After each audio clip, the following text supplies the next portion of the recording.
Live. It is episode 2. Welcome to the Burial Grounds. Tonight's roundtable discussion is going to be based on TV horror. I am one of your hosts, Clive Craven, passing it on to our next host. JP, what up, guys? As always, check out my channel, Double Shot J, and Twitter, which is awesome still, where all the cool people hang out. Check that out at Twitter/DoubleShotJP, and I'll pass it on to Steve. What up, everybody? Steven Ferrandino once again, as always, from Shock Extreme Productions. Check me out on YouTube, Shock Extreme 1. Also go on to Facebook, that is Shock Extreme Productions, and don't bother Twitter once again because I don't do that shit. Even though I did it last week once, that's all I'm going to do. Passing it on to my man. Yo, Mood616 here, and yeah, that's the name of my YouTube channel. You can check me out there. If you want to find me on Facebook, you can friend me on there. Just type in Moods, it should come up. That's really about it. Okay, so we have a lot of TV horror shows to discuss tonight. So let's get right into it. The number one is a show that I'm not very familiar with. I've heard a lot about it. I'm sure everybody else knows about it. American Horror Story. Is anybody familiar with it? My friend keeps telling me to watch it all the time. I never get the chance to watch it. That's the thing with me. I barely can ever watch TV anymore with school, work, all that shit. But from what he's told me, he said it's pretty good and at times really scary. Like you, my friends also told me about it. From what I hear, the first season and the second season are like completely different stories or something like that. But that's about all I know about American Horror Story. But I really have heard a lot of good things. Unlike you guys, I don't have any friends that told me about it. I don't have any friends, but I'm honestly just waiting for the seasons to drop in price a little bit. So yeah. They're all every TV show on Blu-ray is expensive these days. 40, 50 bucks. Yeah, just outrageously priced. So I think the first season you can get that for maybe 20 bucks, the Blu-ray. I'm pretty sure. Yeah, I'd love to get my hands on it and check them out. I keep hearing the same thing, that they're really good, but I just haven't had a chance to check it. They look pretty well done. The cinematography and the filming actually looks really well done, especially for a TV show. So I kind of was impressed from what I've seen from the previews and trailers, but just haven't had a chance to actually check it out yet, but I'm definitely looking forward to it. I think you're right, JP. I think the first season, the way they're doing the show is that each season is kind of different. Right? Yeah, the first season's different. The second one's like all Asylum, and the third and upcoming one, I'm not sure what that one's supposed to be about, but they're all different in their own season. Yeah, that's definitely cool instead of following on one different topic. So the first show we bring up, nobody has seen. Yeah, I know, right? I bet you that's probably the only one, though. I hope it's the only one. It should be the only one. So let's get into something we probably have seen, and this is one that I haven't seen yet. I've only seen half of the first episode of the first season, so I am guilty of not fully seeing this, and that is The Walking Dead. Oh boy. Okay, well, The Walking Dead for me, I remember when they first announced it, they did during the AMC Fear Fest, and on Halloween night, the first episode of the first season was going to air, and they showed promos for that show like non-stop during the Fear Fest. And I remember, I watched the Fear Fest like on every TV in my house like all day, so I was like really interested, like what is this? I want to see it. And I did watch the first season as it aired, and I really liked it. I eventually grabbed the Blu-ray when it came out and watched it again. And then as the second season aired, I followed it for, I don't know, the first half of it, and then they like split it up and waited a few months, and ever since then I haven't really caught anything. Yeah, big fan. I'm a big fan of the show, to be honest. I really enjoyed the first season. I thought it ended pretty interesting in the first season. I really enjoy the show because I like how it more focuses on the characters itself. It just reminds me of George Romero's, Dawn of the Dead, yeah, for sure. It's the social aspect of the show that's so intriguing because it's still about survival, but it's really about their relationships too with each other, and it's just well done. It doesn't fully focus on the zombies, but when it happens, it's done really well, and it contributes so well to the show, in my opinion. I like character-driven shows, and that one's perfect. I've yet to see anything in the third season because I'm one of those people that doesn't watch anything on TV. I wait for all the seasons to come out on either DVD or Blu-ray. So third season hasn't been released yet, but I thoroughly enjoyed the second season. I thought it was fantastic. Well done. Looking forward to the third one. I agree. You know, it's one of those TV shows you see the merchandise sold in every store. It's like Sons of Anarchy. You see the pins, you see the T-shirts, the little toys. They're sold in like almost every department store, like even Hot Topic now. But from what I've seen of the first season, I like it in the way that sometimes it follows on the characters rather than the zombies. You know, you get to learn what the characters are all about. You get to see them do their own little confrontations between each other. But then eventually, once the zombies come, it just blows them out of the water. It was confusing for me seeing an actual show like be about all zombies and then hearing from. I was at first saying, you know, how far could they take it with this? You know, it's a TV, it's zombies. There's not going to be that much. But from what I've seen the first season and then from there on, it was like, wow, they've done pretty well with this. Yeah, Not and bad. speaking of what you said about, you know, it being everywhere, it is one of those instances where something horror has been catapulted into the mainstream so much. Everybody on Facebook when the new season premieres, and all my friends, you know, outside of YouTube are all talking about The Walking Dead, and none of those people are really, you know, hardcore horror fans or anything. But it's just one of those shows they've been able to get into the mainstream and stay there. And people are still talking about, you know, I can't wait till The Walking Dead comes back on. I think Most that's definitely. I like the fact like it's gotten so big that they're actually like video games now released by it. Just going into the Microsoft store today, I saw like 2 different versions of The Walking Dead on Xbox, and the first one it looked kind of cartoonish, so I thought of it as nothing. The second one that was released, it actually looked almost like Left 4 Dead or Dead Rising with the graphics it had. That's something that a TV show I would never imagine it having its own video game series. It works so well in the mainstream because, like I said, of the characters and stuff, you get so emotionally attached to these characters, and a lot of people can relate to these type of people. So even if you're not a huge fan, there's at least somebody in there you can. There's got to be somebody there you can relate to, and then the zombies basically the secondary for these people that aren't necessarily huge horror fans. You can still relate to the show. It's perfect. I think it has a perfect blend. Yeah, see, I want to get into watching them, but the problem is I started watching it, and I don't know, like I said, I got about halfway or maybe 3/4 of the way through the first episode. But the first episode, I don't know, it just seemed like it rolled too slow. I guess I was expecting more because it was so hyped up for me for what I heard. And I was expecting, you know, for a launching episode, they're probably going to have something crazy in there. And maybe they do, but it's not in the first half or the first 3/4. It just seemed very, very slow, and I don't know. I didn't really draw interest to it. I want to like it though because I keep hearing how great it is, and I haven't even watched a full episode, so I don't want to judge it off of half an episode or 3/4 of one. But I don't know. I just got to give it another go, I guess. I could definitely credit it as being the series that honestly revised the zombie genre in, you know, the world today. You know, you haven't seen that many. You know, there are fucking books being published called like How to Kill a Zombie. You see posters in the store. It's like the Obama logo, but it says like brains or whatever. You have movies coming out like Warm Bodies and shit. I credit this for bringing back the zombie genre, not only on television but also in the theaters. Yeah, they kind of took the show, and you could kind of almost blame The Walking Dead for the oversaturation of zombies right now, because I'm getting a little bit tired of all the zombie everything a little bit. But what Clive was saying about it being a bit slow, it kind of is a bit slow at certain times.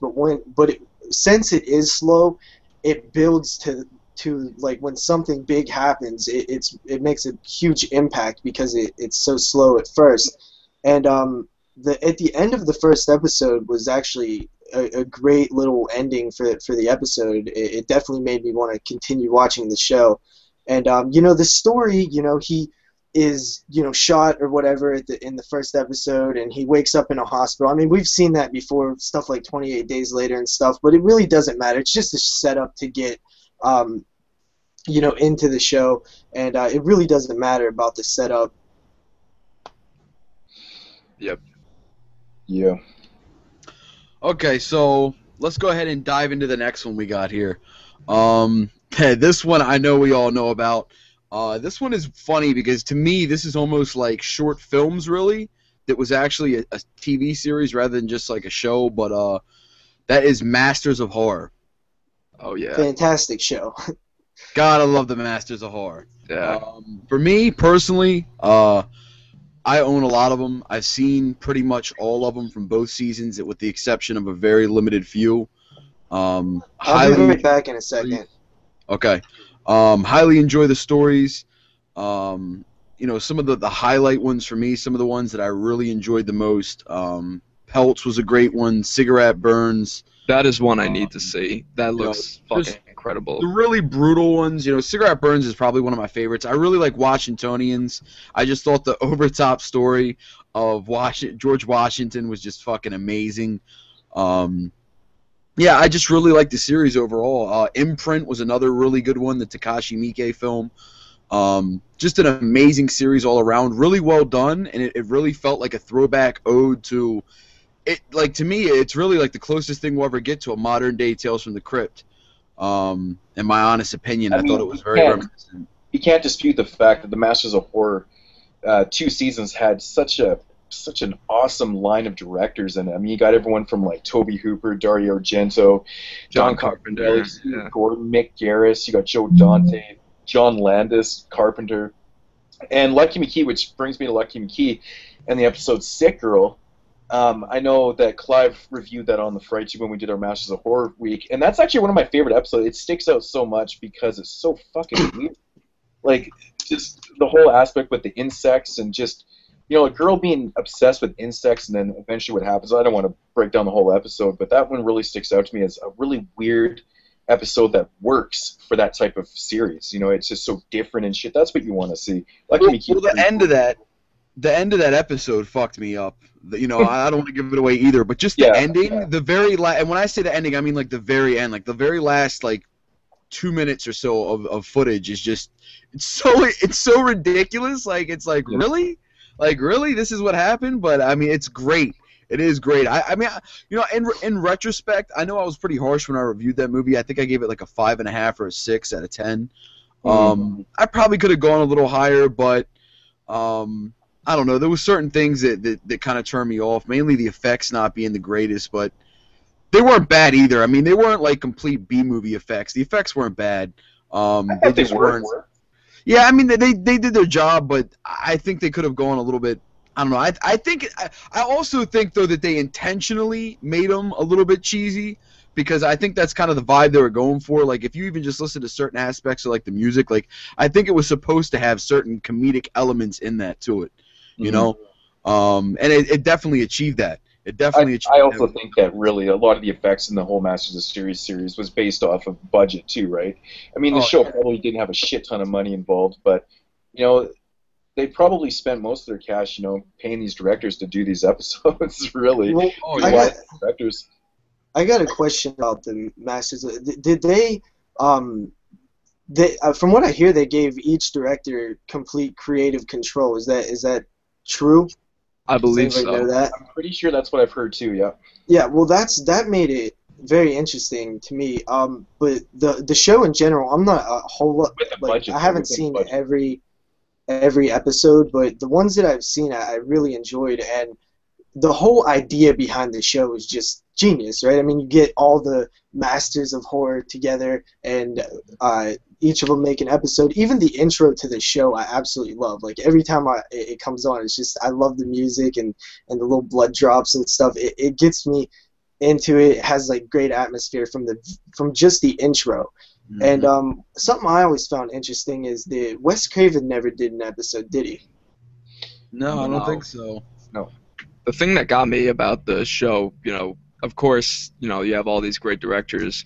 In a DVD of Halloween, the commemorative set, in the beginning of it, it had that weird intro that said, like, from the directors of Halloween, the Texas Chainsaw Massacre, American Werewolf in London. That's what really got me hooked on the show and made me want to see, you know, what else these directors have done besides, you know, the other movies they've done. What I've seen very few of them, but the ones I've seen most recently, Cigarette Burns, holy shit, the things they've done for that were fantastic. Also, once it went off the air, I believe they then aired Fear Itself, which I don't know if it's unrelated or related to the series, but it's definitely a tamed down, version of Masters of Horror. I'm not sure if it's the same company or not, but I just remember somebody talking about Fear Itself being related to Masters of Horror. Well, I think they said that it was, like the unofficial third season or something? Because I think after it went off of Showtime, it played on, like, mainstream television, I'm pretty sure. Yeah, it played on network television. It lasted one season. I believe it's from the same producers. I think Mick Garris still presented the series. I think that's what it is. But it was definitely more tame than the original Masters of Horror, by far. It definitely was, because it was on network television, and it did. I own the season. I've seen it. You know what? To be honest, it's really good. It's actually really good for being on network television. Obviously, Masters of Horror played on... I think it was Showtime. It was. Originally aired on? So, yeah, so you can do a little more with the language and stuff, but Fear Itself is really good, man. I recommend it. It's pretty good for television. What's everybody's favorite episode of Masters of Horror? Cigarette Burns, probably. I gotta agree with him. I saw that recently, but just the whole idea of it, somebody going crazy after a lost film. For me, filmmaker, I fucking love it. Demand. Yeah. I gotta say, man, yeah, Cigarette Burns is definitely one of the favorite ones. I love Sick Girl, but I really like Takashi Miike's imprint. And also, I really, really dig Family, the one that John Landis did. Yeah, that Family's great. George Wendt. I have to say that probably my favorite is Jennifer. It's the first one that I've seen, and seeing it on TV, it just kind of like blew me away. I was like, what the hell is this? And it's always had a big, imprint in my mind from first seeing that episode. That's the one I reviewed on the Fright Tube. It's just such a weird tale, and it's nothing is really flat out like explained, and I was kind of like the mystery in that episode, and it's just freaking nasty. I don't know about any of us if Tim hasn't told us, but I remember I was absent the week of Masters of Horror. That was Clive's first week on here, but I told him, I'm not going to be here. I'm going to be away, and he's like, "Oh, that's cool, man. We'll get somebody else to review." By the way, I have to fill in for Tat because he fucking hates Masters of Horror. I just remember hearing that, and I was shocked. Well, no, he didn't say he doesn't hate Masters of Horror. He said that he got bored towards the first season, or at the end of the first season, and he just didn't check out the second season. Yeah, so he likes like half of the first season. Yeah. I think another really cool episode, is the very first episode in the first season, is Incident on and Off Mountain Road by Don Costa. I love that episode. That episode is great. That was a great episode to start the series off with, man. I thought it was just brilliant, man. It was great. Yeah, I think that was actually the first one I seen on TV as well. Was On and Off Incident On and Off a Mountain Road. I'm pretty sure that was the same one that I seen, and that was the one that sparked my interest. And then after that, I saw Pelts on TV as well, and that one really drew my interest. The scene. I don't want to give it away, but you know what scene I'm talking about. When he comes out of the bathroom, like that scene was just like, wow, this is truly amazing. I wish Meatloaf would do more stuff, man. He's actually a pretty good actor. He is. There's one scene in the series. I don't remember what episode it's from. I saw it from the Halloween DVD trailer. It's this one guy with a lantern. He kind of looks like Pinhead a little bit without the needles, but he says a line like, "Time to bucker in, buckaroo." Anybody know what episode that was? With the lantern. I've been trying to find that. What's that? Maybe Washingtonians. Washingtonian. I gotta find that because whenever I watch that Halloween DVD trailer, I've always wanted to watch that episode. What do you guys think of Dreams in the Witch House, the episode of Stuart? I like that one a lot too. That one's a great episode. Yeah, I really. It's been a while since I've seen that one, but any episodes I really that you guys absolutely didn't like? The only one I could think of because I've not seen the whole series, but is the zombie military one. Homecoming. Yeah. You know what, dude? That's one of the ones I don't like either. I think that's universally hated. I don't like Homecoming, and I don't like Dream Cruise, which is the very last episode in the second season, and it's the longest episode. It's the very last episode ever. Yeah, it says 60 minutes on the DVD, but the DVD release is actually the full-length movie, which is an hour and a half. I don't know, man. It just doesn't do it for me. It's boring. It's, predictable. I don't know. I wasn't a big fan of it. Does anybody know why that show got canceled? I don't know. Probably funding. I'm sure it has something to do with budget. It always Yeah. comes down to budget and how much Yeah. a show makes. It was such a genius idea, though. I'd love to see it get revived. Me too, and I would love to see directors that haven't done it. I would love to see Clive Barker and And even Wes new Craven. school directors like Adam Eli Green, Roth. Ty West, Yeah. Eli Roth. Eli Roth, Wes Craven. What are some there's other a ones? ton. Ty West. Ty West could definitely do a kick-ass episode. It Yeah, almost there's a seeing ton it that could- recently. It almost reminds me of a longer version of the ABCs of Death. I mean, I didn't like the full movie. What is it?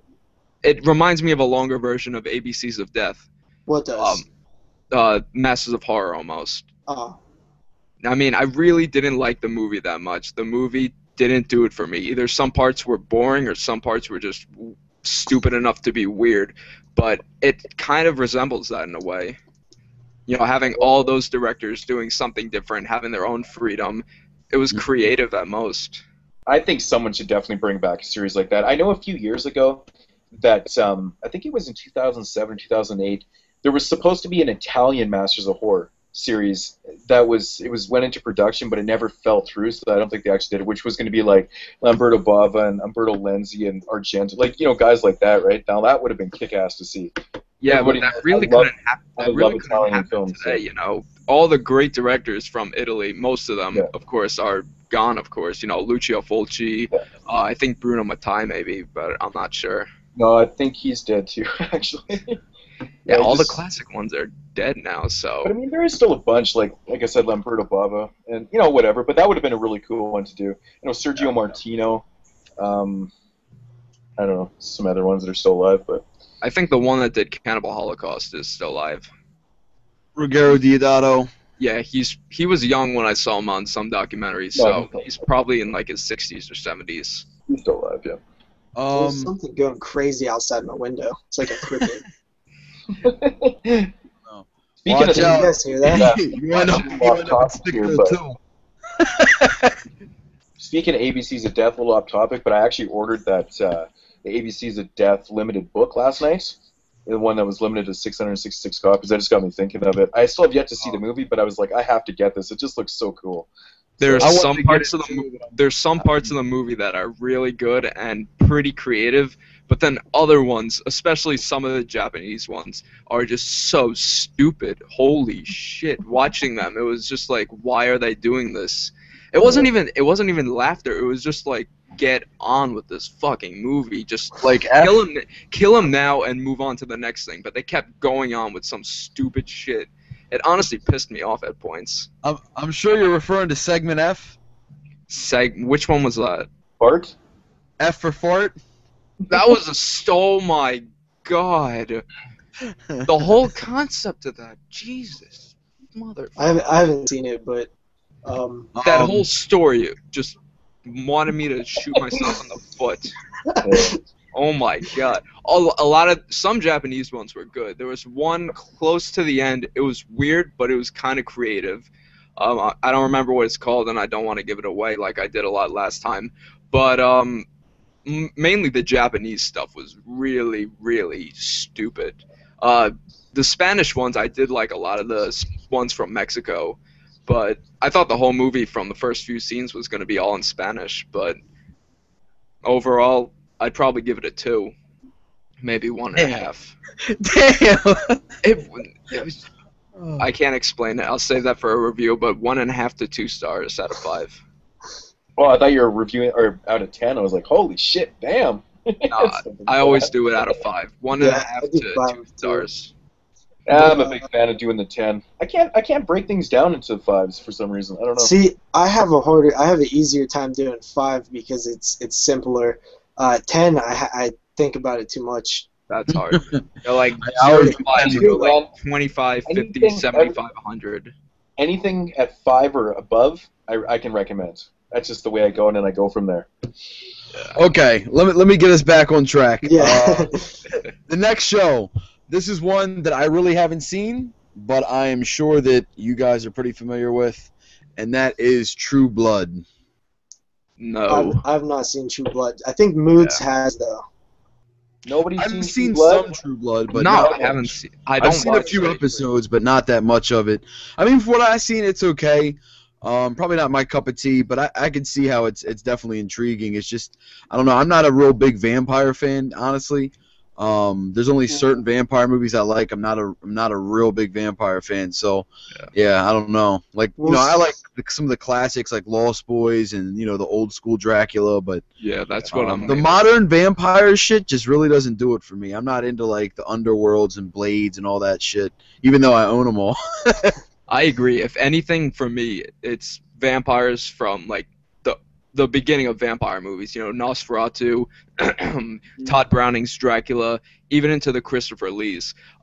There's some vampire movies. Some of the sleazy ones I could kind of get away with, mainly because of the fact that they're 80s, and I love anything from the 80s. But shit like Twilight and all that, I really can't take seriously. And then for True Blood, I mean, it's hard for me to watch follow up on regular shit on TV, but to follow something on HBO is even harder for me. Yeah, I watched. I've actually seen the first season of True Blood twice. I had HBO when it came out, so I watched the first season. Honestly, I was really impressed with it. I really liked the premise of it. I liked how the vampires were, they were kind of accepted in society. They were known to be there. Interesting And concept. True Blood is basically a synthetic blood that the government created for the vampires themselves, so they don't fucking eat people all the time or kill people all the time. So that's basically what it is. So it is the vampires living amongst the humans, and then you got like shapeshifters, and you got some other weird shit going on. I really enjoyed the first season. I thought the kills were pretty well done. The acting's good, and it didn't seem like a Twilight kind of show. I've never seen Twilight before, but I'm assuming that's really fucking kind of aimed for like teens, but just younger people. This isn't really aimed at that. It's more for older people. It's it has vicious shit in it and stuff, and then I seen the second season. It was really weird. It took kind of a shift in storyline, and things started happening. But that's all I've seen. I've only seen the first 2 seasons of it. I heard it's kind of gone pretty crazy, but in my opinion, I thought it was really well done. I thought the whole It's one of those shows. Once again, like The Walking Dead, it has all the merchandise like lined up in Best Buy or Borders. You could buy the posters or like the little dolls, keychains. So even though I can't follow up on it and don't really watch it, I do credit for being a pretty good TV show. Yeah, well, that's the whole vampire thing is once again with the zombie thing. At the height of like Twilight and all of that, vampires were everywhere, and I believe that's around when the True Blood shows started. And it seems like that's a bit like it's tapering off a bit now, though. And now zombies are the new thing. Yeah. Yeah, I'd like them to at least do one more classic vampire movie.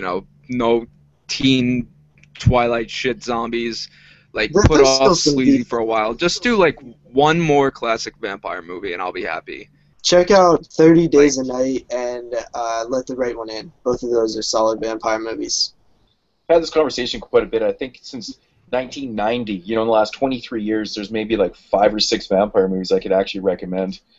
It's been Bram Stoker's Dracula is one of my favorites. I really like that. But the original or the remake? The one that came out in like 90, what was it, 91, 92? 90. Early 90s. I haven't seen that, but I've heard pretty good things about that. The one with Gary Oldman's pretty good. Yeah, the Gary Oldman. Yeah. By far my favorite Dracula or vampire movie is the 1931 version with Bela Lugosi.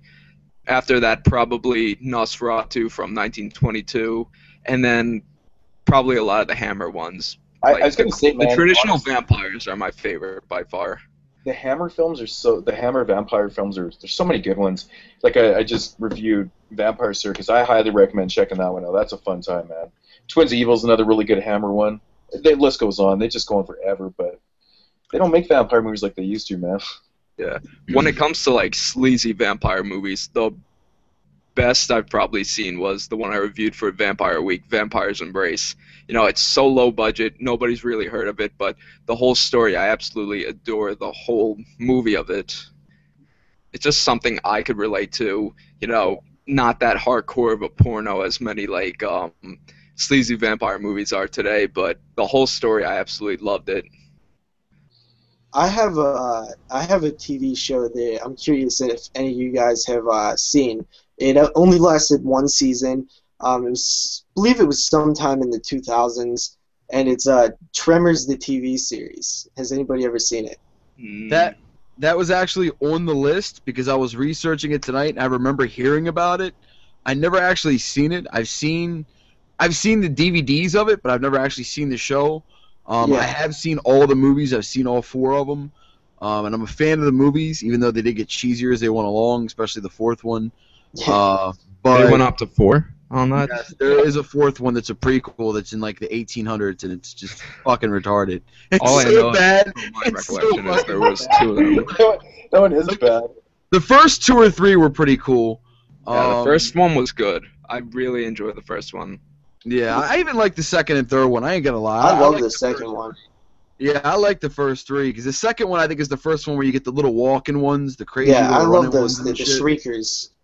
Yeah, But, yeah. uh, I thought it was really cool. You know what it reminded me of? The Tremors. The characters. Actually, for some reason, they always reminded me of Stephen King's Langoliers.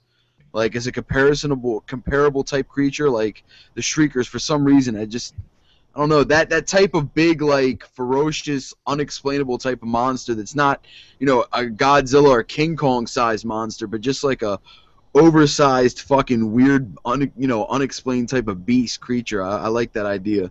Speaking of Langoliers, me and Moods before we were talking about Halloween Night and how it's out of print. Surprisingly, the DVD for Langoliers went out of print a while ago. I I've hear always that it's been- getting a re-release, actually. Yeah, but I've always been pissed off to hear that Yeah. it was out of print. Well, I think we can do TV movies and miniseries in another episode. But back to the Tremors TV show, it was kind of weird. I remember when it came out, because I was a huge fan of the movies when I was younger, and I remember seeing the first episode. I barely remember it now, but I think you can get the first and only season pretty cheap on DVD, like $15 or something. But I remember the show feeling very, low budgety, but I remember it still feeling like part of the Tremors series, so it might be worth checking out. I'm not sure. But I do know that the ratings were good, but they wanted to switch their demographic on Sci-Fi, so they canceled it after the first season. Oh, wow. Yeah, I never had a chance to really check out the shows, so I really can't speak too much on it. I just know the movies were good. Yeah, I remember hearing about the show, and I never got a chance to even check out one episode. I was always curious, though. It I was think you- very short-lived. It only lasted a season. I believe it was only like 10 episodes, 10 or Oh, there 12. were only 10 episodes, yeah. I know Alright. you can get them for cheap, though, I think. So Yeah, probably. I got something we can discuss here. This is one we'll probably be able to talk about for a little while, because I believe this show ran 3 separate times, once in the 50s, once in the 80s, and once in the 2000s. Twilight Zone. You already know the Twilight Zone, of course, the granddaddy of anthology TV horror. I mean, horror in the general. reason It's kind I of a call it mix an anthology horror type of movie is because even though each story is its own story and they're not all in multiple stories in one episode, every episode was different. It wasn't a continuity type story.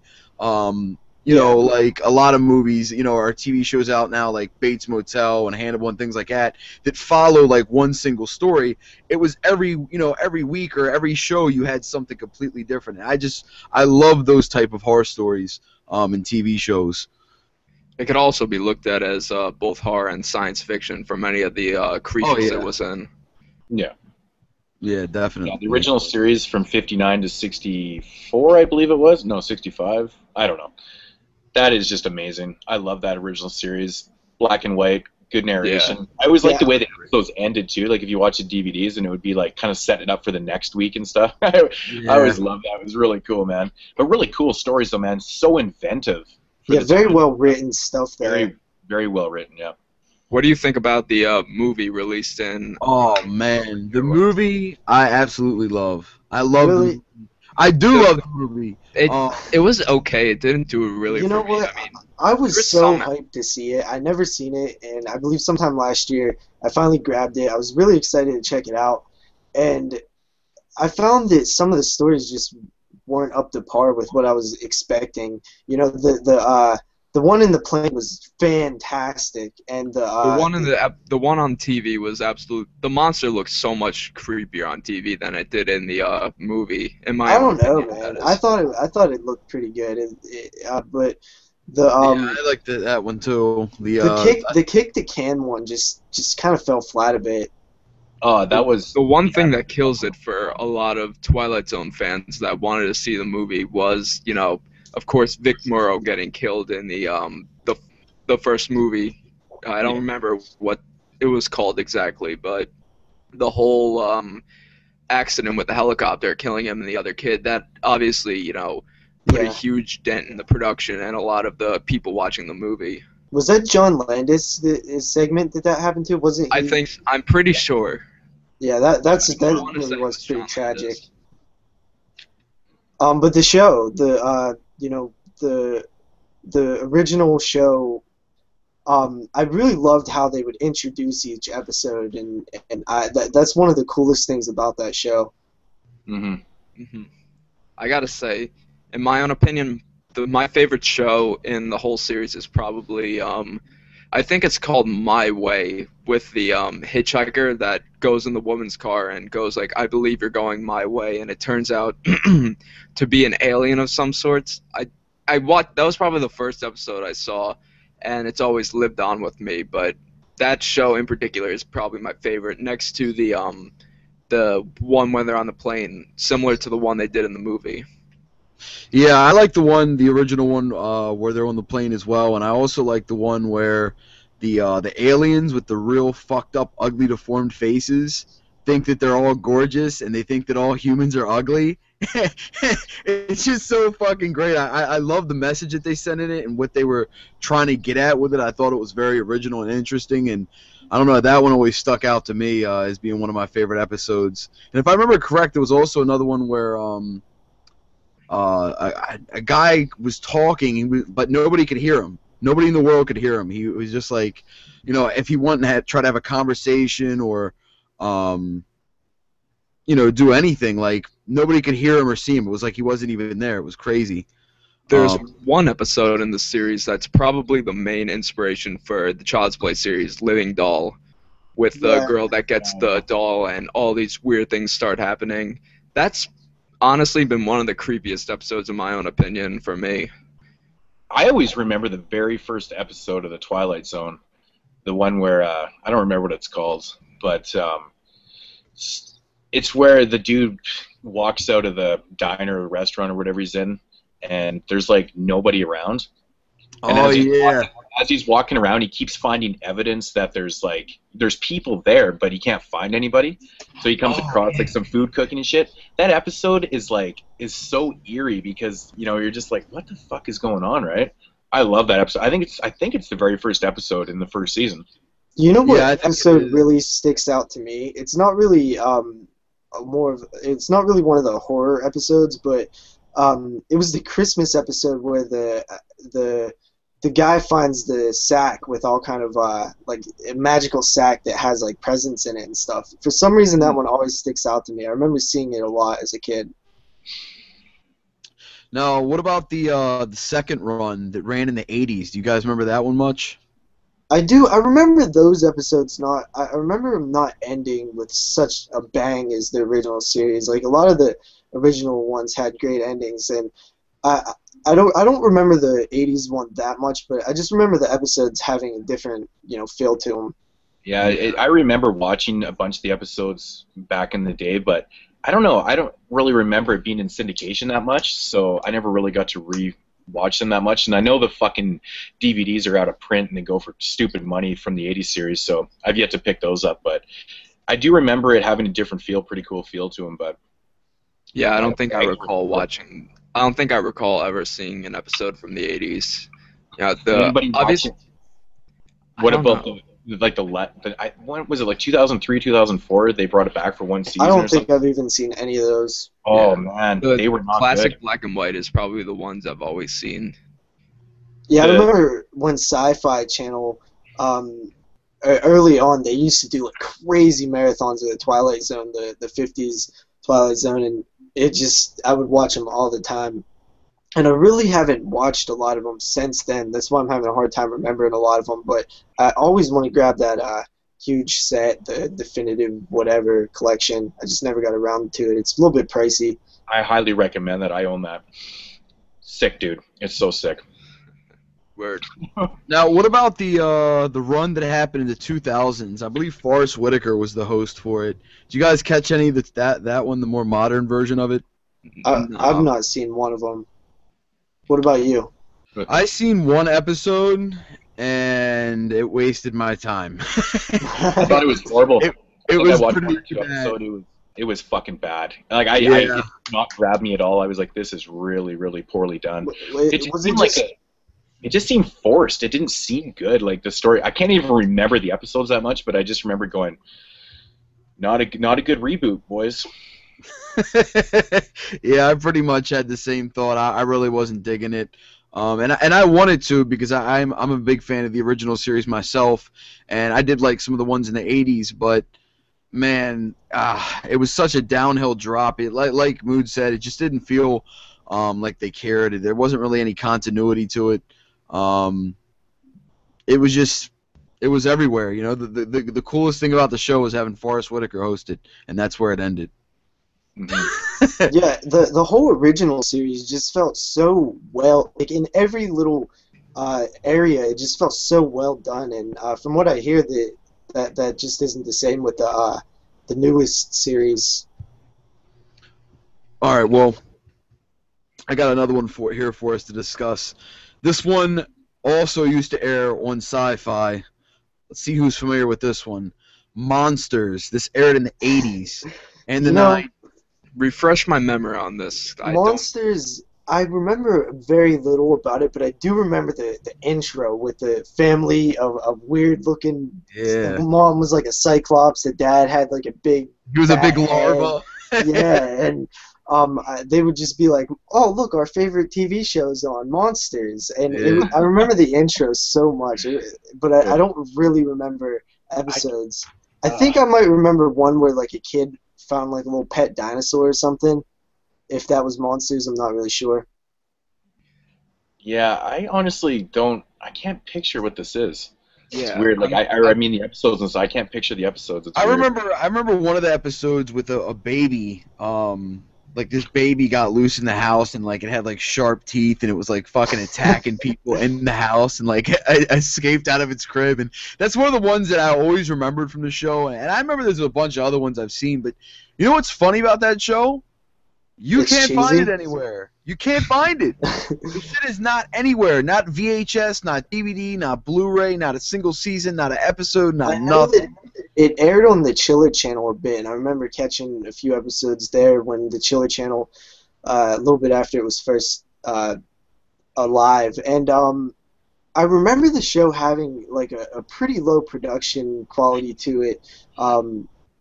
I don't think they had the biggest budgets. Everything seemed really cheesy and not very well done. Everything, like even like the monsters and stuff, looked pretty, rubbery and stuff.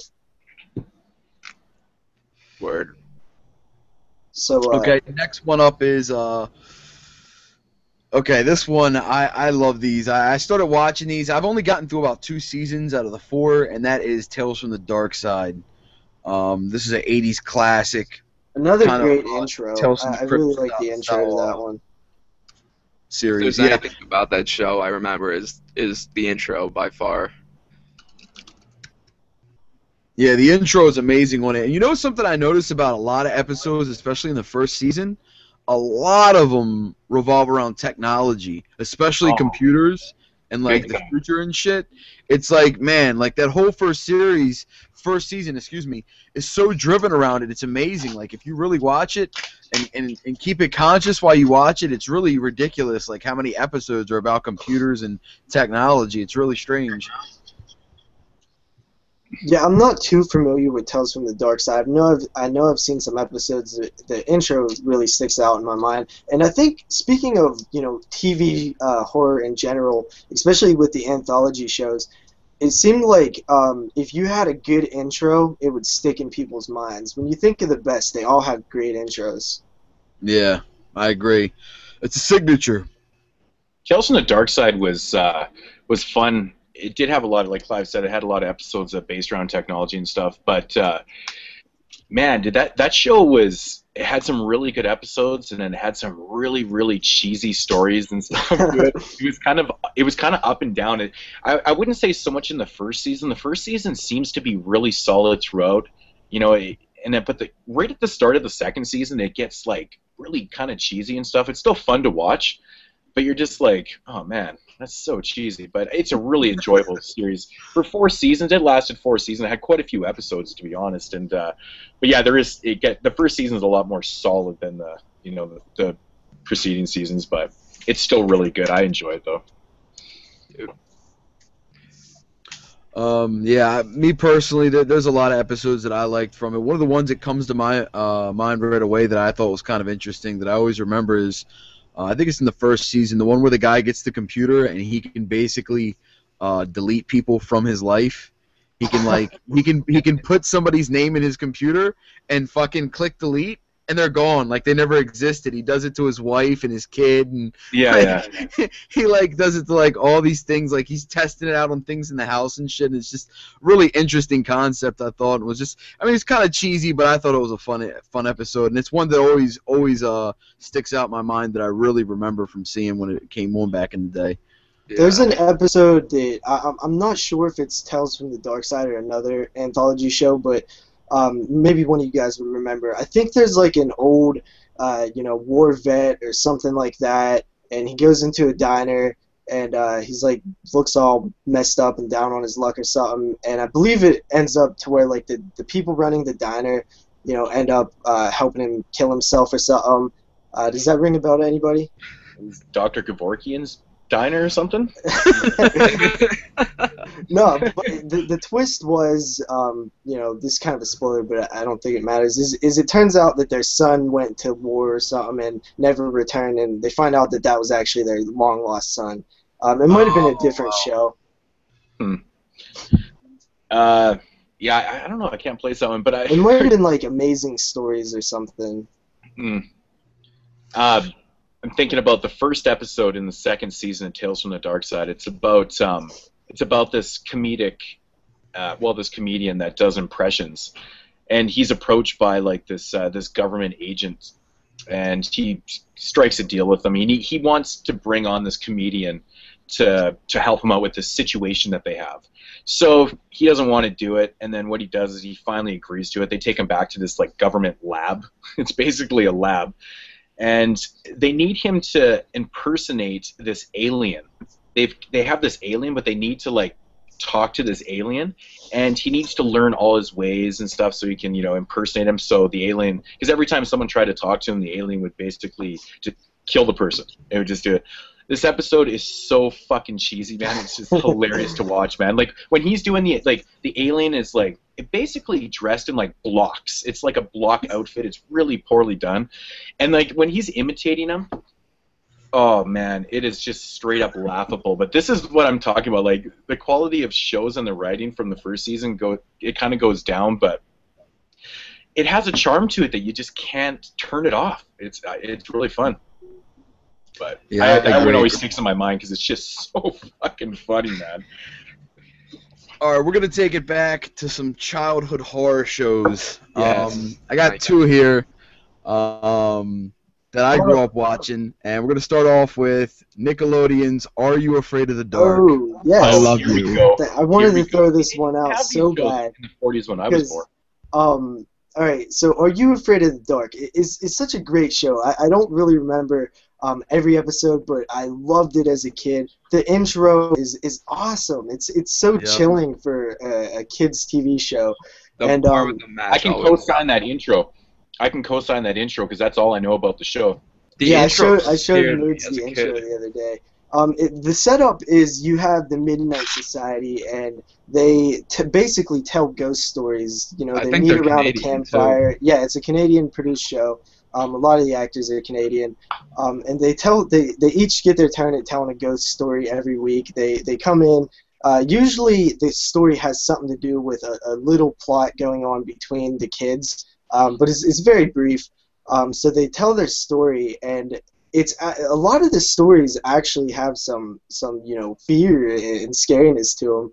I know one that I watched the other day preparing for this episode was the episode where it's set in a movie theater, a rundown movie theater, and they're kind of going out of business, and this weird guy shows up named Dr. Vink, who has a canister of film and says, if you show this film in here, people will flock to it, you'll make money. The only thing is I have to be able to show my other movies every one night of the week. And the film that in the canister is like a redone version of Nosferatu, and I thought that was really cool. Not the vampire comes out of the screen later in the episode. Does anybody remember that episode? No. No. So you said so. This show is actually Canadian. So is there any shows based about like horrific hockey scenes and stuff? There's one episode that strikes in my mind. It's the one about the clown. You know, the funhouse and the clown.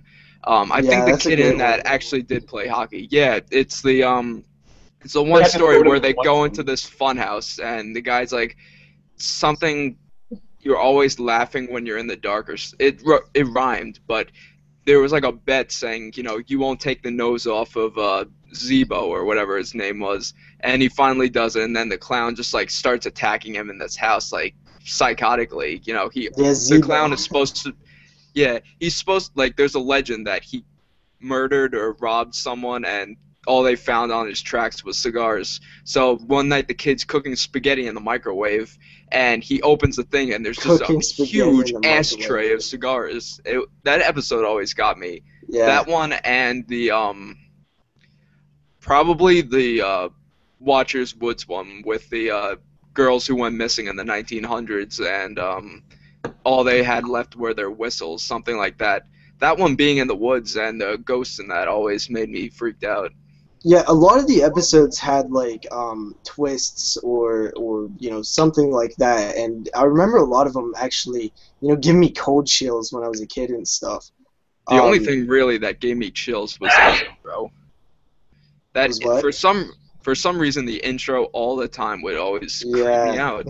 You know, you see the swing set, the boat. The match was probably the worst part for me. I thought the little leprechaun-looking statue me out when I first go up in the attic. Clive, do you remember any certain episodes from that leprechaun? Holy hell! Yeah, there was two of them that really come to my mind, and one is the pinball episode where the guy or the girl gets stuck in a pinball machine. You guys remember that? Yeah, that was a great one. And he had like squirt guns and shit, and he was like he had to keep beating it. And he can never beat it, and because he's one of those people who are sitting there playing pinball all day, and then it's set in a mall, I think, and he ends up inside the mall, like it's. Whoa, wait a minute! The setting's in a mall? Oh, I need to see this then. Yeah. And he finally beats it, but so he thinks he could get out, but he really doesn't get out. He's just stuck in the pinball machine forever. Yeah, that was a good episode. Yeah, another one that I was thinking of is. There was one where this guy got a camera off of somebody, this kid, and he's taking pictures, and in all the pictures, somebody's getting hurt, and then they end up getting hurt. Wow. So they eventually find out, they see a speck on all the pictures. Like, every picture has a little speck in it. They get a magnifying glass, and it's a little, like, demon, like, sitting in the picture. And it's basically like a haunted camera. That one was pretty cool. There's one that I saw, it was probably the last one I saw, the Tale of the Dead Man's Float, where it's like that kind of nerdy kid who wants to get with this girl that's on like a swim team, so he shows her this pool inside the school that's been closed ever since some kid's been killed. I don't know, that one, I think there was a monster in that one, I'm not 100%, but I just remember if there was a monster, it was probably the coolest thing in the whole show. Being independent, the show was run on a shoestring budget, but the things they've done in that were pretty good. Yeah, I highly recommend anybody checking out that show, even if you are older. It really is a fun show. What you're saying about that, if you recommend checking out the show, I recommend it too, but only if you could find it because all the DVDs except for Freaky Favorites are out of print and they ridiculously just expensive. released they re-released the first season on Amazon Canada, so you can find it there. It's like, what was it, $20 moods? Yeah, I looked it up. It was like $20 brand new. So Yeah. But like all the copies go like the highest price, the lowest price you could find them at is like maybe $80 to $500. It's crazy. I think if they re-release the first season, they're eventually going to release them all. Yeah. I mean, I can't see If the anything, or if anything, it should be Shout Factory. They released old Nickelodeon shows like Cat Dog, Hey Dude. I mean, if they fucking released Hey Dude, they could release Are You Afraid of the Dark? Yeah, I agree. Another episode that I remember from that show is the one where the girl is out like in the woods and there's like witches. There's like these 3 different witches or something that like haunt this area or something where they're at. I think I brought that up. Watcher's Woods. Was it? Is that what it's one? called? Watcher's Woods? I think it's like these 2 girls at this summer camp. Like one's like this one that really loves like the nature and all that. She has like all these awards, and then there's one that's like Miss Bitch 2013 who really doesn't care about anything besides just going home. Yeah, I think that's the one. Are all the episodes based off of R.L. Stein's writings? Is that what? No, what you're thinking of Goosebumps. This is We'll these probably are get into that original later. stories. Oh yeah, that's right. Okay. But another episode that I was thinking of really quick is there's one where this teenage kid is having a hard time, and nobody's really talking to him, and he feels like he's like, you know, being ignored and stuff. The only person that really talks to him is his sister. And by the end of the episode, you know, this is a spoiler, but I don't think it really matters with these one episodes and stuff. He finds out that him and his girlfriend, you know, died in a car crash when they was, you know, 16 or whatever, and that's why nobody was talking to him, because he was like dead. And a lot of the episodes end in that sort of way, and I really like that about the show. For a kids show, it's pretty, you know, Intense, yeah. yeah. There's one that I've always wanted to see. It's the TV movie they did with that one guy. I don't remember his name, but I think he's a meteorologist in Canada for some news station. But it was one where I think all the kids got together, all the kids from the Midnight Society got together in the episode to do this one movie. It might be that or the episode at the end. Was, I think it was a 3-part episode in the last season. But it was aired on Nickelodeon as like a feature TV movie. But moving on, I guess. Don't want to talk about Are You Afraid of the Dark too much. Thanks for not including me, guys. I kind of want to throw out one. Yeah, it's probably where you think we're already going to go with it. The next one on the list is going to be R.L. Stein's Goosebumps. Yeah. Goosebumps is fantastic.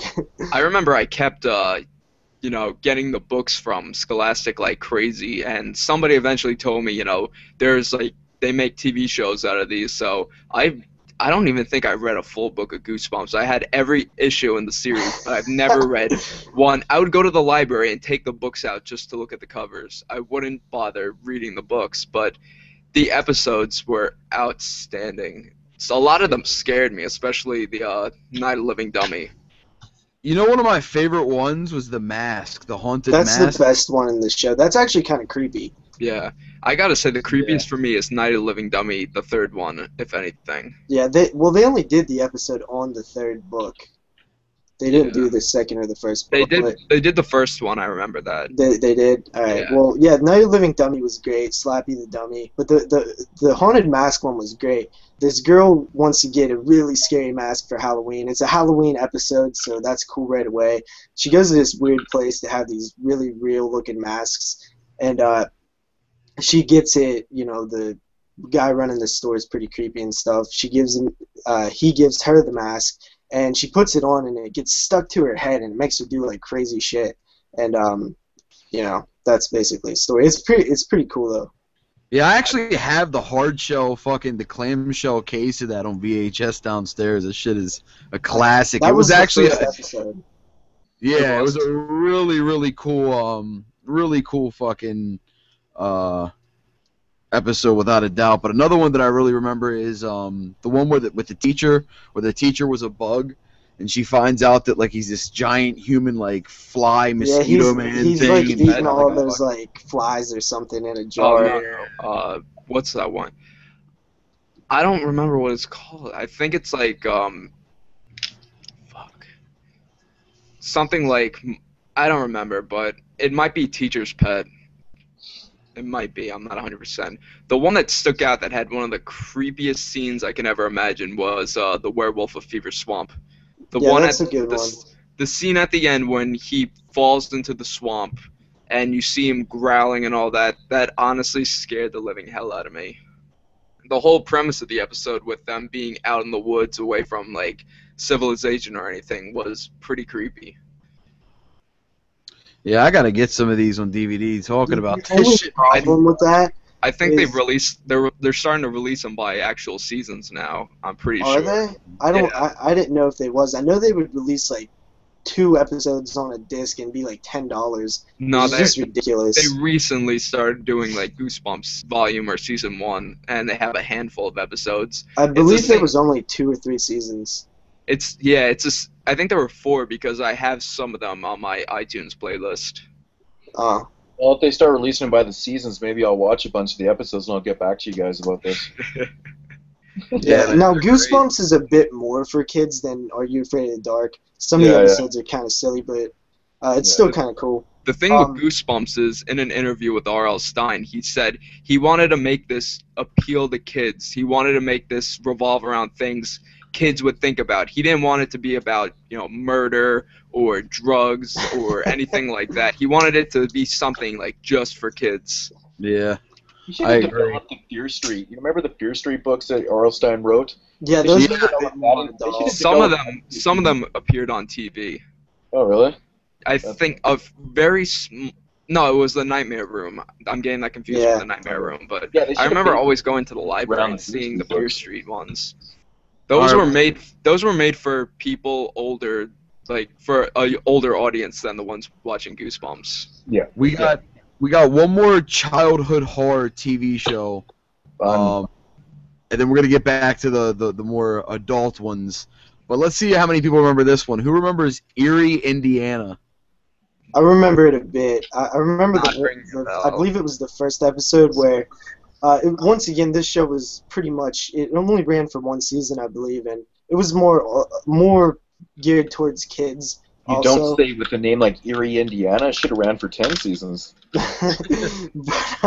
No, the episode that I'm thinking of is that there's a mother who is very weird, and she basically makes these like Tupperware containers that are like gigantic, and it doesn't let things get old, so she puts her kids in the Tupperware containers as they sleep, so they stay kids, and they're like 30-year-old, but they still look like kids. And because she doesn't want them to grow up. It was a very weird show. What did that play on? I know like Goosebumps appeared on like FX, and Yeah. Are so You did Afraid of Erie the Dark and- was on Nickelodeon. What Erie was and it was on Fox also, I believe. it was on Fox? It was, I think Goosebumps was like WB11, one of the older stations that was out. That's probably why it got canceled after 1 season if it was on Fox. Fox was really bad at that Fox time. is horrible with their shows, man. They always do that.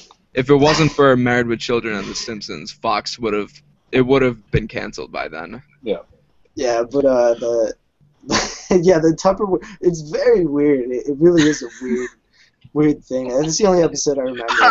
I just Yeah, like, on as you DVD talk or about it, anything? I just picture like a fucking soccer mom putting her fucking kids in these giant Tupperware containers, like in a pantry somewhere, so they can fucking sleep. It sounds so fucking bizarre. That's funny as hell, man. Can you buy that on DVD or? I believe so. I believe I it gotta was check on that DVD. shit out one day. Yeah, I remember the intro being kind of cool. Clyde got a little worked up there, man. Froze himself up.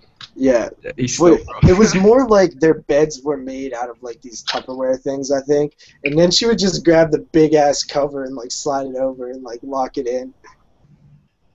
That is fucking bizarre. That's hilarious. When are we gonna get to Friday the 13th the series and Freddy's Nightmares? Right now. We got those on the list, so let's go ahead and get into them right now. Let's start with Friday done the 13th. children TV shows. Okay, so Friday the 13th, the series, is a weird thing. They decided to make a Friday the 13th series without Jason, which is, they might have shot themselves in the foot right away Oh, with now I that. remember that. Was But it the like that? con, Was It it is kind of like named that ghost show almost? well, the idea for the show is Kinda. two cousins inherit a rundown antique shop from their uncle. Their uncle made a deal with the devil to where he wanted immortality, and he went back on his deal, so he died, but everything in the antique shop is now possessed by the devil, and each thing kind of has its own little story. All the items got sold, so now they have to track down these items that are killing people and bring them back and lock them in the vault, which is kind of a cool concept for a show. And I watched a few episodes the other night, and the first one is a bit cheesy. I know Moods watched it. But as you go on, they're actually not that bad. They might be a little bit too long. They run about 45 minutes, and I think they could have made it a little bit better of a show if it was a bit shorter. But like, say they'll have a pen that they have to get, and the pen is predicting things, predicting deaths, anything it writes down happens happens to somebody. It's a cool show idea. It just might not have worked too well. I know that at the end of the series, they wanted to have the hockey mask as one of the items, but they never got around to it. Yeah, I think the premise of that show is awesome. It's really, really, that's a great premise for a show. I mean, there's endless ideas for that, right? Yeah. But the problem is, that show was major budget. Like the effects in the first episode, like right away, like you really don't want to see those effects in a pilot episode. I mean, when when their uncle's getting sucked down into hell or whatever, I assume that's what it is. It's just so poorly done, but I don't know, it's kind of funny. But like you said, though, the premise of that show is brilliant. It really works, and yeah, I'd actually like to check out. Like I've seen a bunch of the episodes. I never watched them when it was actually on TV, but I remember being a kid and not knowing if it was like related to the Friday the 13th series, but I know there would be marathons late at night, and I would stay up and watch them all, like waiting for like some episode with like Jason. I just thought that he would be in there somewhere, and it never happened.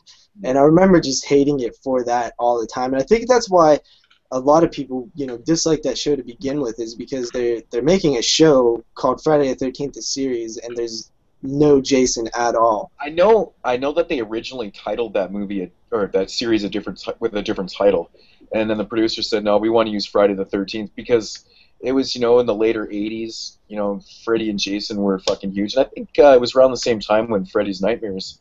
Yeah, it went from 1987 to 1990. Yeah, and then Freddy's Nightmares came on in 88, so yeah, they were on at the same time. But yeah, they literally just named it Friday the 13th just so people would watch. That's really all it was. Yeah, I know that in the Crystal Lake Memories, they're going to talk a bit about it. So I'm very interested to see what they say about it. And an interesting thing, though, is the main guy from Jason Goes to Hell is actually one of the main characters in the show. But he doesn't play the same guy, obviously. Yeah. Yeah. So why no Jason, though? What do you think the reason is why they decided not to have it any mention of Jason at all? Because, I mean, we'll get into the Freddy's Nightmares a bit in a second, but some episodes did revolve around Freddy. So why no Jason? I think it's the same thing as Halloween 3 almost. They wanted to attract it to the old fans of the series, but they wanted to take it in a different direction, turning it into an anthology. Not being an anthology for the TV series, but I think that was kind of the same premise that the writers of the Friday the 13th TV series was trying to go to. I kind of agree with that, but they were still making, Friday the 13th films at that time, and they were still, Jason was still a big thing at that time. It could have been a rights thing, though, too. Like, who knows? You know how, like, some of these characters are copyrighted by these companies or whatever? Maybe they couldn't actually use it. I don't think it had anything to do with rights, because I'm pretty sure that it was produced by Paramount? I don't know. Maybe you are right, but I do know. The only thing I know is that they did say that the final episode was going to, the last item that they had to get was going to be the hockey mask, but I don't know if they would have ever done it if the show didn't get canceled after 3 seasons or what. Yeah. I don't know. I'm not Yeah, I sure. never really seen anything about the show, to be honest. I mean, I've heard about it, a lot about it over the years, but after I heard that it had nothing to do with the Friday the 13th series or Jason, it just kind of, I don't know, lost interest in it. It didn't seem that interesting to me I've after been I trying to found seek out the seasons on DVD for so long. I know me and JP talked about this, but they're so expensive. They're out of Are print. they really? Yeah, they're out of print. Each season's still around like $40-50. And there's 3 of them. I'm just like, man, I just don't want to spend that much money on that. So I haven't really gotten a chance to revisit it. Like, I watched a few online, but that's about it. Yeah, so, it's actually not, too bad of a show. I did watch a few episodes, and I would be interested to check it out if the DVD prices ever drop. It's kind of a weird thing that it happened like that. But Freddy's Nightmares, which I find even more interesting, that show seems like it's totally lost and forgotten in time. I remember as a kid never even hearing about it. And I remember I was at a video store that I didn't normally go to. I went to rent something. I was staying at a friend's house, and we went to a video store to rent some stuff. And I seen a VHS copy with like 1 episode on it, and I was like, what the hell is this? Because at the time I've seen all the Elm Streets, and it like blew my mind. It's like, what, there's more Freddy out there? How do I not know about this? Because I was upset back then, and I wasn't able to rent it because my friend didn't want to. I left it there, didn't go back to that place for a while, and then when I went back, it was gone. So I never really, as time went on, I was never sure if I actually seen it or if I just like made it up in my head or something. But it's a very interesting show that it's never got a release, and I'm not sure why. You would think when the remake came out, it would have been a perfect time to release it. It ran from 88 to 90, and the pilot episode actually does revolve around Freddy. Are any of you guys familiar with the show? Did anyone watch it when it aired? Not when it aired. I saw little parts of it. I think after an episode of Pawn Stars when they talked about it a little bit. Really? But I've really never seen it on actual TV. I actually don't even believe it. Like, I don't know where it aired. Yeah, it's like a mystery. The show's like surrounded by mystery. Like I said, like I remember watching Friday the 13th on TV when it was actually on, but Freddy's Nightmares, no idea. Maybe it was on a pay network. I don't know. I have no idea. What about you? I never got a chance to see it either. I heard a lot about it, and I had like the magazines. I think they had some magazines that were based off of it actually. I had a few of those that were pretty cool. I think they had a few toys that were licensed, never got a like chance as to- seen on Freddy's Nightmare. It's a Yeah, show. I do like, getting into the actual episodes, the very first episode. Yeah, it's a pilot. It's an origin story, basically. Yeah, it's like basically the prequel to the series. Like, as we know Freddy, it's basically like a prequel episode, and it shows in the episode how, Freddy getting off, from his crimes. He Yeah, goes the to court, he gets off. technicality. Yeah, on a technicality, and basically, the neighborhood parents going vigilante on his ass and fucking burning him and shit. Like, they show all that stuff. Yeah, it opens with a courtroom scene where he's locked in a cage. He's always a silhouette. It is Robert Englund, I'm pretty sure, but they don't really show his face. I'm He not just has 100% his sweater on. I'm pretty sure it's him. I know it is definitely, like, because Freddy kind of plays, like, Tales from the Crypt's, like, the Crypt Keeper a little bit. Like, he's at the beginning of the episodes and the end. Yeah, That is he the comes weird through the fry cook, dude. Yeah, like, He's honestly, always the popping first up in episode weird was weird places. Because they're, like, every scene where they show where they could potentially show his face, they didn't.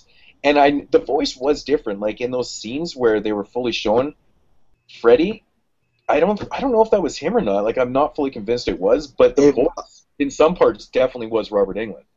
Yeah. Weird. I I don't know if they were just bodied up and not showing the face.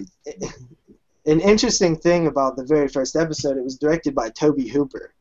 Yeah. Really? Yeah, so Tobe Hooper directed pretty much an Elm Street prequel, kind of. And it's definitely kind of a cheesy show.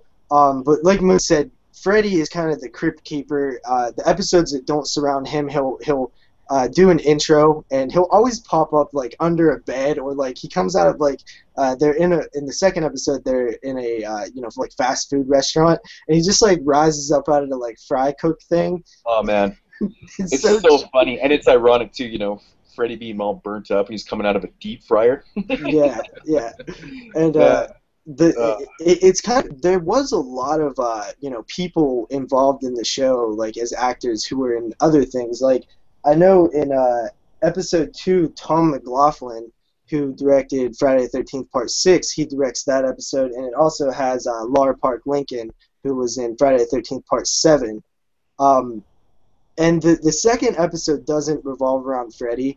It's very weird. It's such a weird episode. Such a weird episode, man. The episode is like, as you're watching, you're going, okay, is this like fully a dream or is this happening? It's really weird. Like, you don't even know what the hell is going on. Yeah, they took the idea of Freddy's nightmares and just went overboard with it. Like it's like dream sequence after dream sequence after dream sequence, and I watched a handful of the episodes, and it seemed like they were doing that throughout like the whole show, like just dream sequence, and it's very interesting. And I believe episode 4 is also another Freddy episode.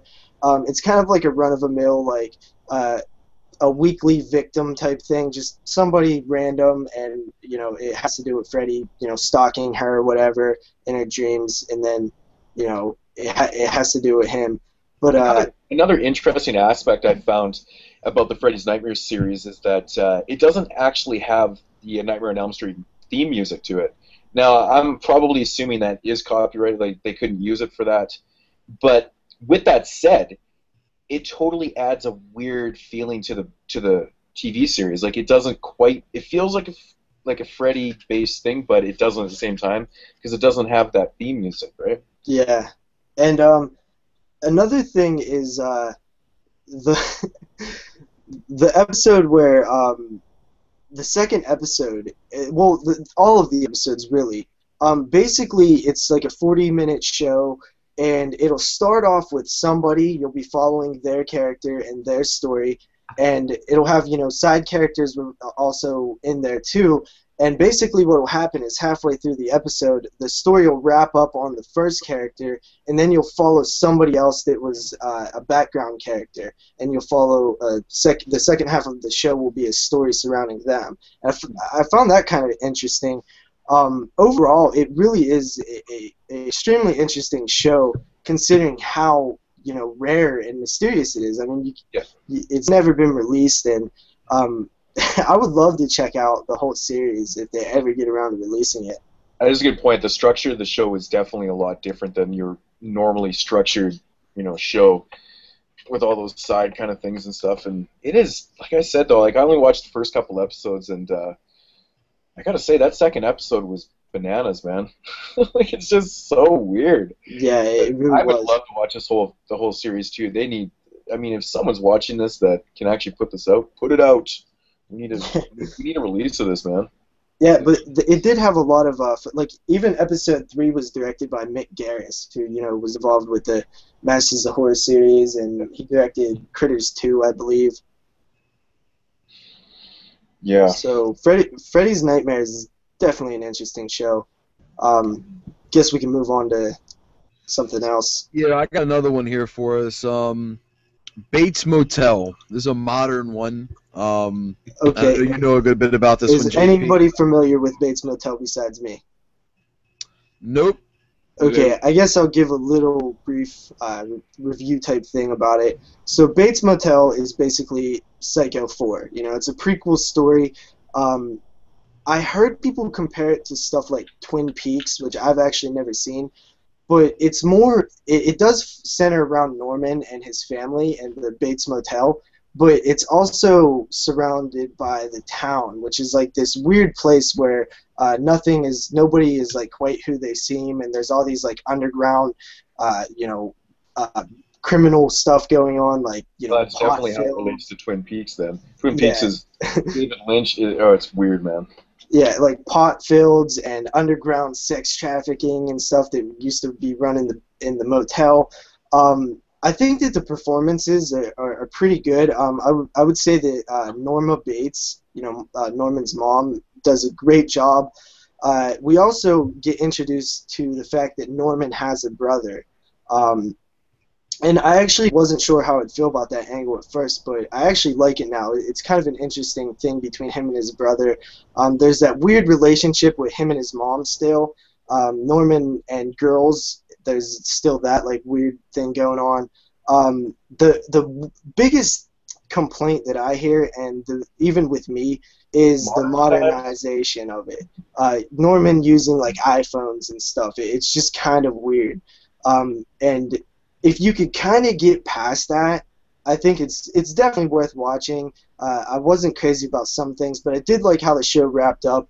Also, Norman you'll see like glimpses of what you would think Norman is, but right now he's not exactly like you would think he would be. So, but you do see glimpses of like crazy ass Norman and his psycho thing. So I don't know if it's because he's young and he's growing into what he eventually becomes, but I would recommend checking it out. You just got to get past the modernization of it. When does the season come out again, JP?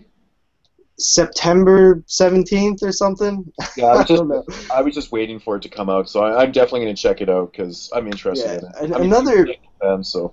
Another thing that I did like is they are sticking somewhat to the story. Not exactly, but we all know that Norman was a taxidermist, right? Yeah. Well, there's actually a scene where he meets a girl and her father does taxidermy, and I thought that was awesome. That's the stuff that I like to see is keeping up with what Norman did, and so he does learn taxidermy from the girl's father. So I thought that was cool. But Bates Motel is all right. It's just has some things that some people might not like about it. Word. I'm gonna check it out for sure. Definitely, Sam. Okay, the next one is another modern one that I am not familiar with, but I've heard about that actually has me very interested, and that is Hannibal.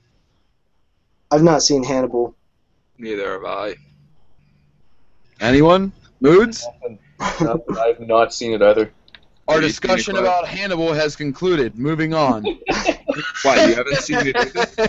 No, none of us have seen it. Okay, so moving on. This one is one that I've seen quite a few of, but I really can't remember a lot of them. But I remember I did like what I saw when I think about the show, and that is The Outer Limits. You guys remember that? Never seen it. Give me a brief run back of what it is. The Outer Limits is basically very similar to like the Twilight Zone in my eyes. Science fiction-y kind of horror. Very interesting stories, very cool kind of stuff like that. I believe it ran in the 90s, and I think there may have even been one that ran before in the 60s or something. Yeah, it ran for, I believe, 3 seasons in the 60s or something like that. So. Yeah. Yeah. There was another one in the 90s as well, I believe. Didn't it? Oh, yeah. I was thinking maybe it Sci-Fi. started like 2 or 3 times, but the original series, I believe, was right in the middle of the 60s. It's more like sci-fi kind of, horror-ish kind of deals and stuff. And it's funny when you watch the episodes now, it just kind of reminds me of like some of the technology just reminds me like how ridiculous some of the technology that they were using in the early Bond movies. You're just like, what? That's not real. But it's kind of like that, and I don't know. I think the episodes are definitely worth checking out. I have the whole series. I haven't watched them in a long time, actually, so I have to revisit them. But from what I've ever watched, it was really good, though. Have any of you guys seen the new Under the Dome show, which is based off a Stephen King story? No. I saw the trailer for it yesterday, but I heard it wasn't. I haven't. Yeah, I haven't seen it, but I keep hearing that it's like, I don't know. People, from what I've read, people are saying that it's like really bad, like next level bad, like extremely bad. But I haven't seen it, so I can't judge it. Okay, the topic of it seems interesting enough, but I'm like shipping to watch it mainly because of the critical response it's gotten. Okay, well, I've actually been following it. I've seen every episode so far, except for last week's episode, I believe, and tonight's. I think it's on tonight too. So not tonight either. But uh, okay, the thing with it is, it's a great concept. You know, it's based off Stephen King book. I've never actually read the book, but from what I hear, it doesn't follow it too well. Um, but it's not super good, but at the same time, it is entertaining. I think the problem is that the dome comes down, and these people are all acting like they've been in the dome for, months, and it's only the second episode. It's only the next day, and these people act like nobody's like freaking out or anything. They do a little bit, but it just seems like they feel like they've been in the dome forever. It's not bad though. I think people are hating it a bit too much. It did just get greenlit for a second season, which is kind of surprising considering I believe they're only like 6 or 7 episodes into it. Must be getting decent ratings then. Yeah. What about Dexter? I hear people telling me, once again, like American Horror Story, people tell me this is like the greatest thing you'll ever watch. The only thing I've seen of it and have of it is a Dexter bobblehead I picked up at a yard sale like 4 years ago or so. I've never seen the series. Dexter is an amazing show. I love it, man. It's my second favorite TV show that's still on right now. Isn't it the final season now? Yeah, and I'm watching it as it's airing. But the first 2 seasons are amazing. The 4th season is also amazing, and everything else is pretty amazing too, just not as amazing as the first, 2 and the 4th one. Dexter is a sociopath, serial killer working for Miami Metro, who, he's a blood spatter analyst or whatever, and he's also a murderer, so he balances his,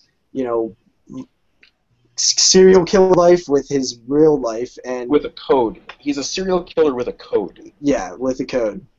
He has a certain way of doing things to where he doesn't get caught, and he only kills people who also are killers, he mostly kills people that have gotten away with shit. Yeah. I mean, that's how it started out. He's kind of broke the code a bit as time went on, yeah. But mostly that's what it was, like people that have gotten away with things, and they're pretty much Freddy Krueger and stuff because the police can't do it. They can't charge him with these crimes anymore, so he goes and disposes of them. Not really Freddy Krueger in a way, but almost like Jigsaw. Yeah, well, I meant like, Freddy Krueger got off on a technicality and stuff. Like, people, like that. Okay, yeah. And he was actually taught to be a serial killer from his adopted father. Yeah, there's a whole backstory that you find out throughout the series. Have you seen it, Clive? No, I haven't. You guys gotta see Dexter. Oh, man. It's one of the best shows out there. The writing is genius. He'll have moments where he'll narrate in his head what he's thinking, and it just comes off so brilliant, some of the writing. Yeah, I've heard it's a really good show, but I've never had the chance to really sit down and watch it. I mean, I've seen parts of it on TV here and there, but I try to stray away from watching the parts because you don't want to do that. Watching a show out of the blue, I'd rather watch it from the beginning and watch it. It is a show that you have to do that with. This is a hard one, I think me and JP could talk about this all night, really. Yeah. So it's just the seasons are so memorable. It's great. I highly recommend checking it out if anyone out there's watching so they haven't seen it. Run out and check it. You will not regret it. I'm telling you that you will love Dexter. Yeah, it's an amazing show. And like JP said, it's amazingly written. Everything always intrigues you. It has minor levels of comedy in it that is actually like it just even works the so well. setting is great in Miami. The setting is amazing. But there's so many good characters. Like Masuko's amazing. He's a great the acting's great. He's like he's a comedic relief. Like the storylines, it's great, man. Can't say anything bad about it.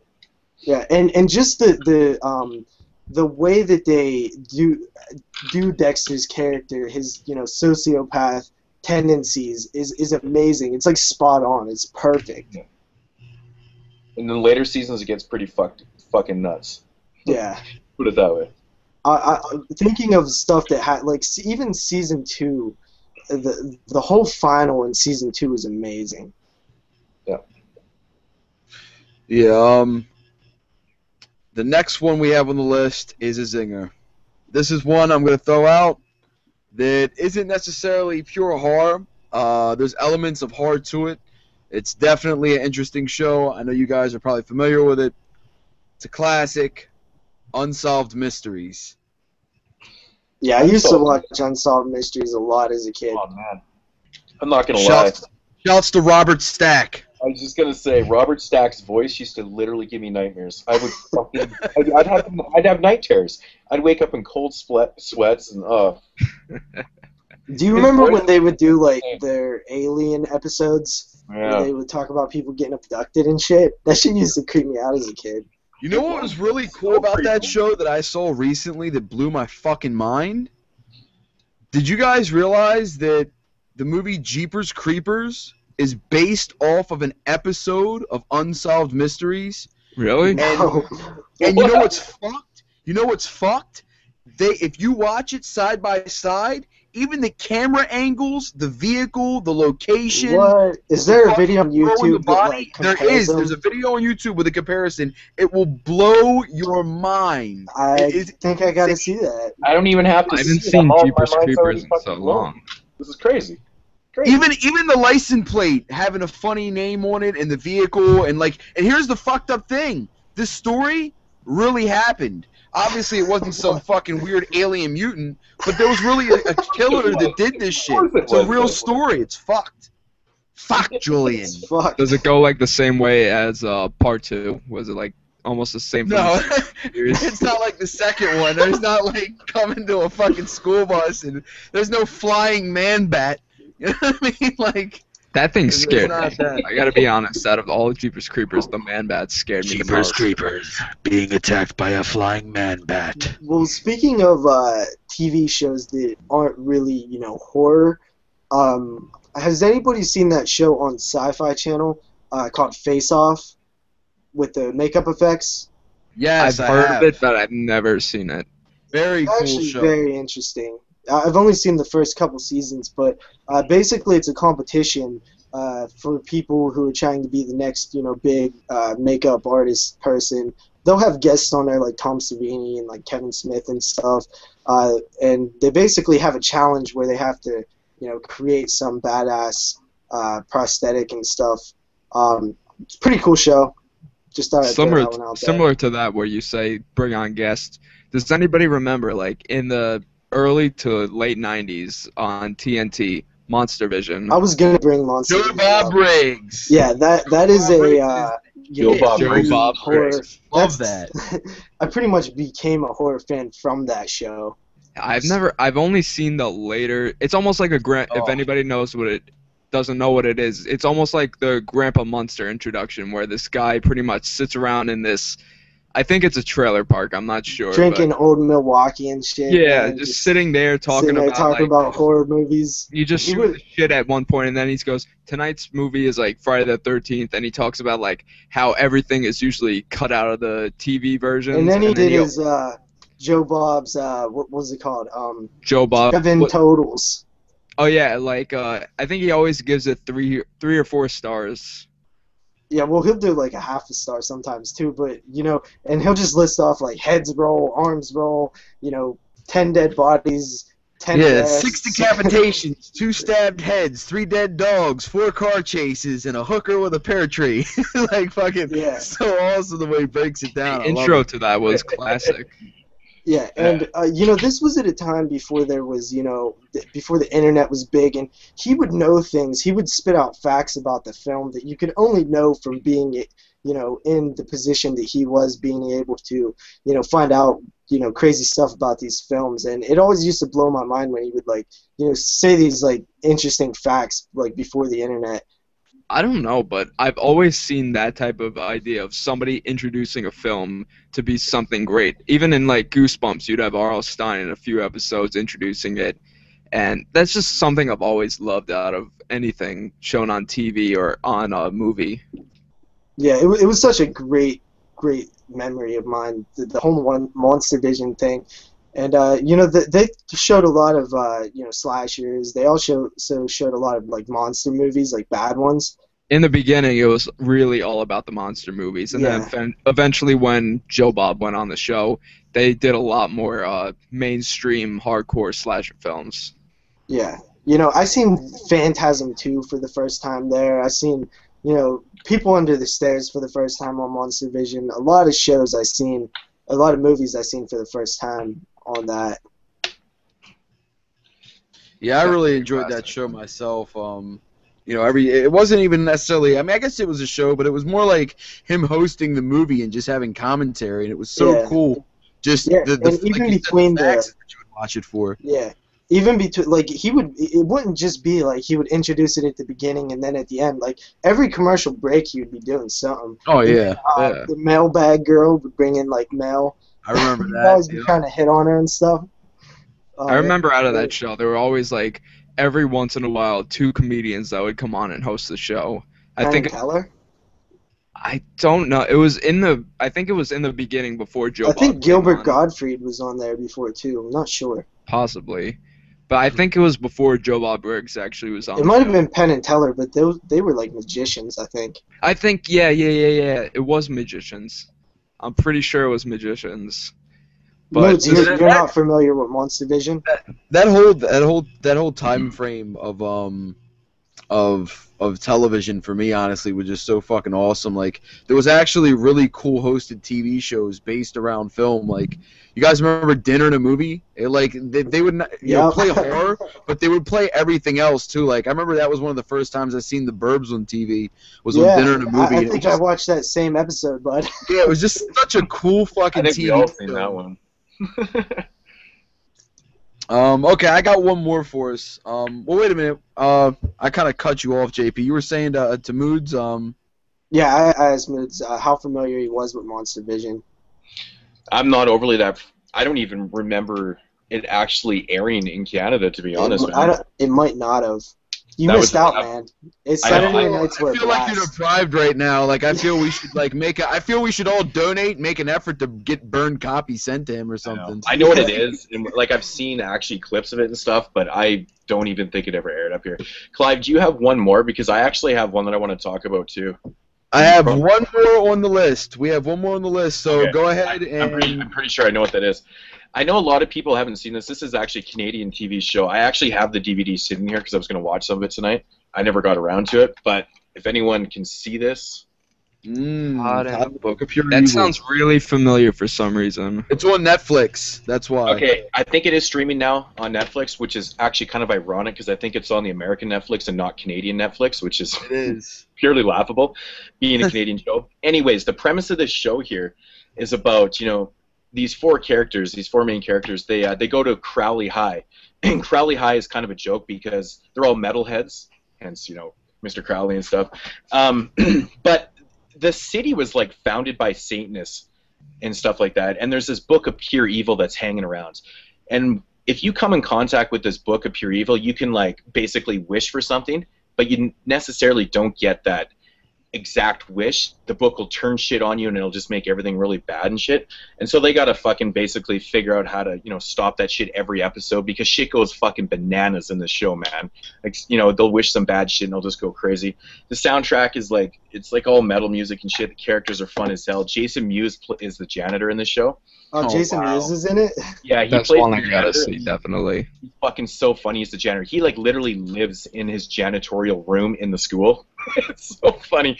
But this show is basically about them trying to figure out, and get this book back like every episode and shit. And because it's about these Satanists and shit, and it's really cool, man. I don't want to give too much away about it, but I recommend this if you like horror comedies and done really, really fucking well, man. It's fun.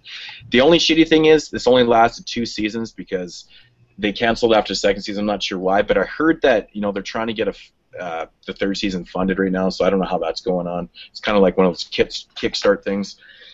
But I know you recommended me that show after you seen Holliston, which sucks we didn't really get to talk about that too much. But anybody out there listening, check out Holliston. It's really worth it, and you should support it because it's awesome.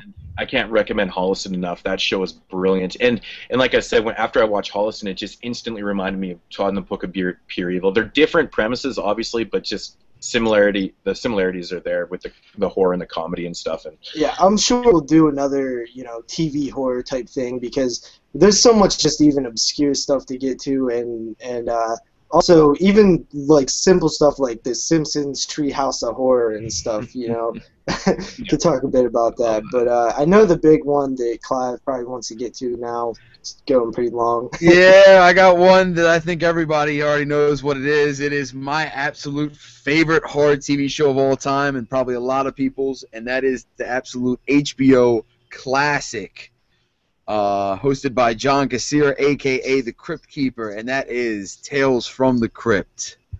Got a lot to say about this one. I love these DVDs, by the way. I need to Gotta pick. get I the always sets. see them at Target whenever I go. I got there. mine right here. I love them, man. They fucking are awesome. The artwork on them is so good.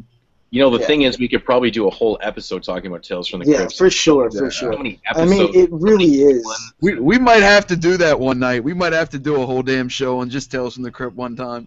Yeah, I'm gonna list off a few episodes that I really like. First of all, I love in the first season and all through the house. It's the Christmas episode.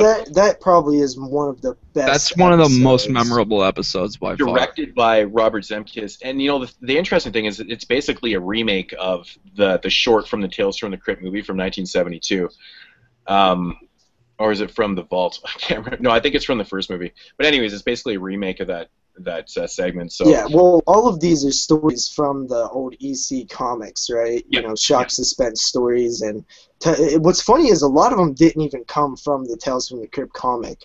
Most of them were from the other Vault of Horror and all those other ones. But all through the house is amazing. That is such a great episode.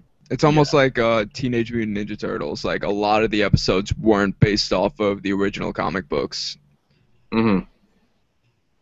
Yeah, the first season only ran 6 episodes, but it's similar to like Holliston and The Walking Dead. They probably just wanted to see if it would work, so they only did 6 episodes. But the first season has some great episodes. I love the Dig This Cat, He's Real Gone one. I love the ending to that episode. The very first episode is also very good. I rewatched that one. The first episode is so interesting. The way it's just done with him talking to the camera and stuff. You know what episode I'm talking about? Yeah. Yeah. And that show, the intro to that show, with going through the house and stuff. That intro is so iconic. Mhm. And I remember being a kid watching it, because this is actually a show, even though it came out, in 89 to 96 it ran. I actually watched a lot of them on HBO as a kid, 4 or 5 years old. And the intro, I remember always getting, like, under the covers because I hated seeing him pop out of the damn casket. The intro for Tales from the Crypt is really long, too. Yeah, I think there's even a longer version. Yeah, I always noticed that when the show started. It's such a long intro. I might be mistaken. I just remember I've always wanted to rent that when I was a kid at Blockbuster, but I've always gotten like blocked from the cashier saying, this isn't a show recommended for kids. And I'll just be like, why the hell not? It's a cartoon skeleton on the front, and they'd just be like, there's adult situations in it, son. Speaking of the Crypt Keeper himself, how good is that, puppetry? Yeah, it's the It best. is phenomenal. Best. It's like the best. Yeah, it really is. Like, everything moves. Like, the whole damn I was convinced that thing was real when I was a kid. You couldn't tell me otherwise. The fingers are really well done. Like, the hands are exceptional. It's so lifelike the way it moves. Yeah. Yeah, I always before the episode would start and the Crypt Keeper would come in, it's like an episode before the episode, Yeah. Hello, boys and girls. He would always have those silly puns. But he'd always be dressed up and doing like some kind of scene. I always loved it. He would always he would be doing something related to the episode. But even remember the episode with Arnold Schwarzenegger?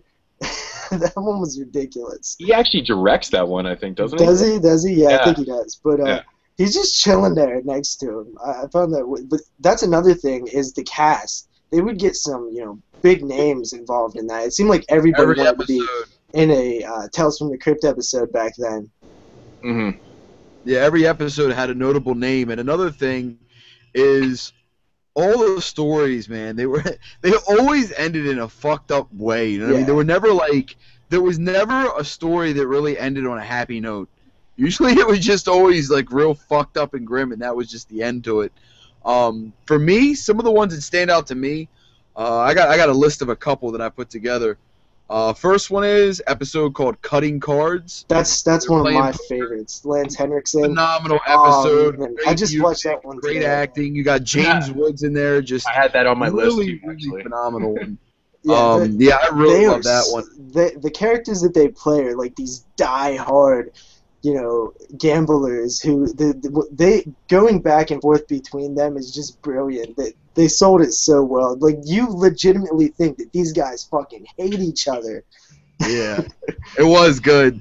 Another one that I remember is, I think it was called The Audition with John Lovitz, where he goes to get into an audition for this play, and it turns out that the place he goes to do the audition is like a mental hospital, and they had killed off, like the patients had killed off the staff and were posing as doing this play, and he thought he was going to be in the play, and they end up like killing John Lovitz and using his skull in the play as the Hamlet skull. It's so fun. An episode that comes to mind is the Joe Pesci episode.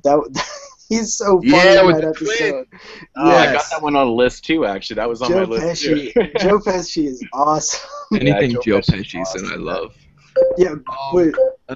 Another one of the ones that stood out for me is the courtroom one, with the chick that played the mom from Home Alone. She's like, they got her in this courtroom, and she's there for something really small, but like everything she does while she's waiting to go to court is like against the law in this little town she's in. Yeah, okay. And they keep giving her more and more charges. That's in a later episode. Yeah, they try to give her like 50 or 60 years or something for like spitting gum out in the court, or like in a courtroom or something like so ridiculous. And I thought it was so cool. And at the end, there's that part in the episode where it shows that guy that had his nose cut off, and he's over in the corner and he's like weeping, and she's like, "What are you crying about?" And he turns around, and he's like, "They cut off my nose." I love that. I absolutely love that episode. The thing about it is you are right. It usually has to do with somebody who is trying to do something, but in order to do that, they do something wrong. So in the end, it's okay that they get their just desserts. Like almost every episode is like that.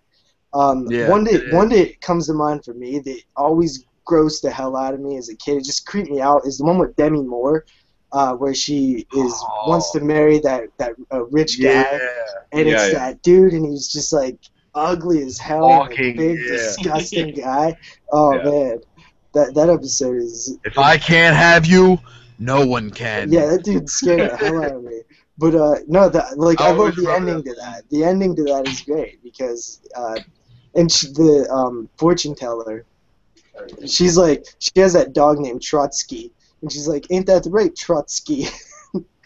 You know which one I remember is the one with Keanu Reeves, where they work chopping trees down, and he starts fucking with the one dude's wife. Yeah. And then they put him in the log at the end, and the chick in the log, and he's blind. The dude blinds him, and he ends up fucking cutting through him with the chainsaw at the end. Man, I love that episode. You guys remember the ventriloquist? Any episode you say, I will remember. I do remember the dummy one with the hand. Yeah, that's one of the greats. Yeah, definitely some. The one with Don reminds me of the basket case and stuff. That episode reminds me of. Yeah. And another one with Siamese twins is the one where two dudes are like attached at the hip, and one of them's like a real asshole. Oh, I think I remember that one. Yeah. You know what episode I think is really awesome, man? Is People Who Live in Brass Hearses. It's the one with Bill Paxton and Brad Dourif. That one's great. Episode? Yeah, that one's great. Yeah. Yeah, that's a really fucking good episode too, man. I can't remember what I think it's from one of the later seasons, isn't it? Yeah, like season 5 or 4. Yeah, probably around 5 or so. Do you guys remember the one with the chick that had the face mask, and she would bring dudes back to her house and fuck them, and like the dude wakes up all drugged and he walks through the house and he fucking goes into a room and finds like cut off dudes' faces all in this room. Yeah, with man. these mannequin heads, and the girl's mask is her real face, like it's her skin. And like he tries to pull it off and like rips chunks of her skin off. That was such a creepy fucking episode. Yeah, and when you see him having hallucinations of the one dude, the black dude comes in the room and he's like all moving all fucking jittery and quick. Man, it was so creepy. It's one of the victims, one of the past victims walks in the room and the dude's like hallucinating it or some shit. It was wild. What did you guys think of Tales from the Crypt moving to the UK for the last season? Did you guys feel like the show had like a different type of feel to it? Yeah, because obviously it definitely did. The actors were all British and stuff, but even the story writing was a lot different. I found too. The felt highlight like a whole of different series almost. Yeah, it did. The highlight of the last season is the very last episode, the animated episode, The Three Pigs. Oh yeah. Another one that I liked is the episode where they trade places. You remember the one with the old guy and the young guy, and he keeps paying to get these operations. Yeah, that's Schwarzenegger episode. Younger. Oh, okay. I didn't know that was the one that he hosted, but I remember that episode. Yeah. I like. What about the episode with Terry O'Quinn, The Bribe? You guys remember that one? The Bribe? The Bribe or The Bride? Oh, was that the one where she came back? Which one? No. The Bribe. Oh, okay. Bribe. It's where he. I think he plays like a fire inspector or something like that, and he takes a bribe and burns down this. Oh yeah, I remember that one. The strip club or whatever, but it comes back to haunt him. That's a good. Isn't his daughter like a stripper or something? Yeah. Okay. Another episode that comes to mind is it's in the later seasons. It's Tim Curry, and he plays like 3 different people in that episode. Yes. That episode is the salesman. The salesman. That one is fucking awesome. Yeah. With what is it? Ed Begley, I think his name is, or something like that. I think that's his name. You know what I thought was one of the most bizarre episodes was the one where they used Humphrey Bogart in it. I remember that. They use like his face and stuff. I think it's shot from like POV, but it's like Humphrey Bogart. That episode's so fucking weird, man. I used to get like a classic actor like Humphrey Bogart to do a freaky like independent show like Tales from the Crypt. That's hilarious. They like edit in like real lines and shit. It's such a weird episode. What about the episode with the chick from the episode where the dude is like he puts on concerts and he's trying to steal all kind of money for Save the Rainforest. And he got his like conscience talking to him. He's like screaming at him and shit. I love that episode. It's so wild. Yeah. I don't know about you guys, but I gotta say the Joe Pesci episode is probably my favorite, mainly because when it comes to Joe Pesci, it's either 2 ways. It's for comedy. It's either he's getting hurt and it's funny, or he's cursing like a madman and it's even funnier. Yeah, he's just a slime ball. He's like, what the fuck is this? No, he'll be like, yo, fucking one, don't ever go over my fucking head again, you motherfucker, you. Like, every time I see him curse, it's the funniest. Even in Home Alone, he doesn't curse, but he's trying to, like, word out a few lines after he gets hurt. And every time, oh my god. But anything with Joe Pesci, I'll watch. Even the Snickers commercial. Yeah, Joe Pesci's awesome. Supermodel. What do you model? What made Tales from the Crypt so successful, though? I mean, anytime you hear somebody say, a horror TV show, instantly Tales from the Crypt. I think it's just. I think it has a lot to do with the Crypt Keeper himself, and the fact that they had so many recognizable faces in all the episodes, man, and you just wanted to see that. I think that was great, but great storytelling, though. It's really what it's about. Yeah, and there was a lot of dark comedy in it. I know in the very first episode, the dude's sitting there talking about how he admires junkies because they'll do whatever they can just to shoot a little bit of death into their arm and stuff, and then he's like, all the same junkies are still pieces of shit, 2-bit criminals or so. After he sits there and talks about how he admires them. I enjoyed the show. Tales from the Crypt. It's definitely one of my favorites. Probably my favorite for horror shows. Just amazingly done. Great actors, great acting, awesome stories, consistent. Didn't hold back. Yeah, awesome. Probably do a whole great show on it one great day. host. Yeah, we probably will end up doing a show on it because there's so many episodes. I mean, especially if we go back and collectively watch, certain episodes again or go through seasons, makes it a lot easier. Talk about the movies also, but yeah, for sure. I mean, there's so much to talk about Tales from the Crypt. Just there. I mean, how many episodes did we just throw out off the top of our head, just thinking about them? Yeah, it was a lot. But yeah, I think that pretty much wraps it up. I think we've pretty much touched on every show, or at least most shows. We'll probably do another episode where we talk about more shows, obviously, and definitely do more about Tales from the Crypt, maybe even a Tales from the Dark Side one in the future. I actually wanted to say something really quick. The comment thing, as the video's playing, if you guys want to, leave any comments in there, we do read them afterwards, so... I have them on my phone, so I could read them if you want me to. Yes, we appreciate the comments. Yeah, if you want to ask questions or whatever, feel free. I know Becca Girl's been on this whole video the whole night, just ranting us with questions. So thank you, Becca Girl. Yeah. Yeah. Shout out to everybody watching. And also, Moods is not going to be here next week.